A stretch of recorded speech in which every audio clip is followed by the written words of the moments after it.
Ada persepsi di masyarakat kita yang perlu saya luruskan terlebih dahulu tentang misalnya hadis Nabi SAW yang ditanya oleh seorang sahabat, man ahaqqu bisuhbati, siapa orang yang paling layak aku layani, aku temani, ya.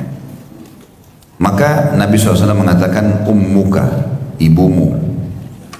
Lalu dia tanya lagi, thumma man, lalu siapa lagi?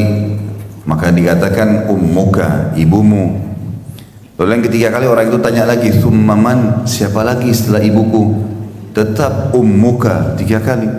Sahabat ini nanya yang keempat kali, thumma man, barulah dikatakan abuka, ayahmu. Nah hadis ini tadi yang saya baru sebutkan, ikhwan dan akhwat sekalian, banyak orang kita salah faham.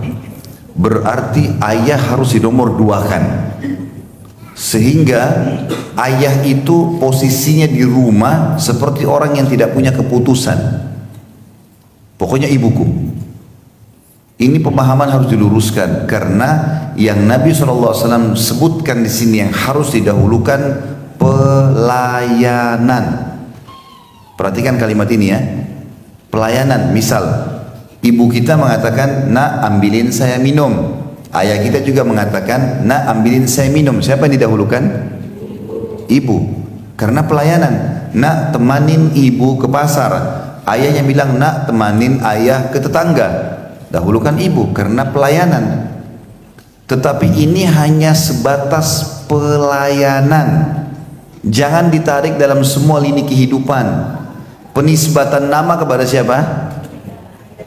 Ayah. Mustahil diganti nama kita ke nama ibu kita, nggak boleh. Itu hukum syar'i.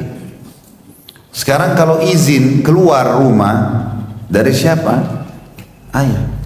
Kalau mau menikah wanita, siapa yang jadi walinya? Sekarang saya tanya, kalau seandainya ibu kita setuju kita menikah dengan seorang laki-laki, misalnya ibu-ibu akhwat sini, ibu kita mengatakan tidak apa-apa, ibu setuju, tapi ayahnya nggak setuju, lalu nikah, sahkan nikahnya? Batal. Zina itu nggak boleh. Nah berarti ada batasan yang kita harus faham, di mana kita dahulukan ibu. Pelayanan itu penting, ya. Karena banyak orang ayahnya nggak setuju nikah, lalu si calon anak mantu ini karena dia tahu ini ayahnya nggak mau nih, lalu dia dekatin ibunya, calon mertua perempuannya, dikasihlah hadiah segala macam, lalu dia setuju, lalu dipaksa menikah. Ayahnya seperti nggak punya nilai, setuju nggak setuju terserah, buatlah acara, percaya lisan saya pasti ribut rumah tangganya, kacau pasti. Nabi SAW sudah bilang, ayyam imra'atin ankahat nafsa bighairi idni waliyuha fanikahuha batil batil batil. Perempuan manapun berani menikah tanpa izin walinya, persetujuannya, nikahnya batal batal batal. Artinya zina, nggak boleh. Jadi tahu batasannya ya. Karena banyak anak-anak durhaka sama ayah gara-gara ini nih, nggak paham. Kan Rasulullah bilang ibumu, ibumu, ibumu. Ditarik dalam semua lini kehidupan. Padahal nggak ada penisbatan nama pada ibu, nggak ada izin pernikahan pada ibu. Ibu-ibu di sini tolong, poin penting, jangan campurin pernikahan anak dalam izin pernikahan, nggak boleh. Ibu harus tahu batasan syar'i. Ibu boleh kasih saran, tapi kalau ayahnya nggak setuju, suruh cari ridho ayahnya, kejar ayahmu. Kalau ayahmu setuju baru. Nggak boleh ibu nggak maksa, akan ngacoin rumah tangga anaknya. Ini banyak terjadi yang orang tidak paham. Ada hukum lain. Kalau ibu-ibu melahirkan, punya ASI, lalu ibu merasa ASInya banyak.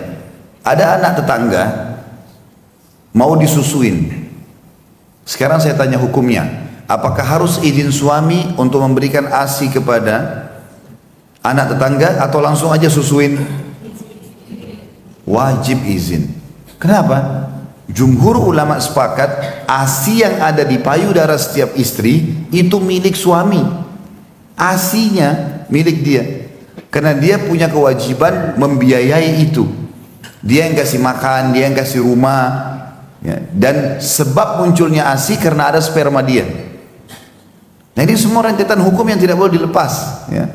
Sehingga kita pada saat berbakti pada kedua orang tua kita, kita betul-betul berbakti maksimal karena faham poin-poin penting dalam masalah ini.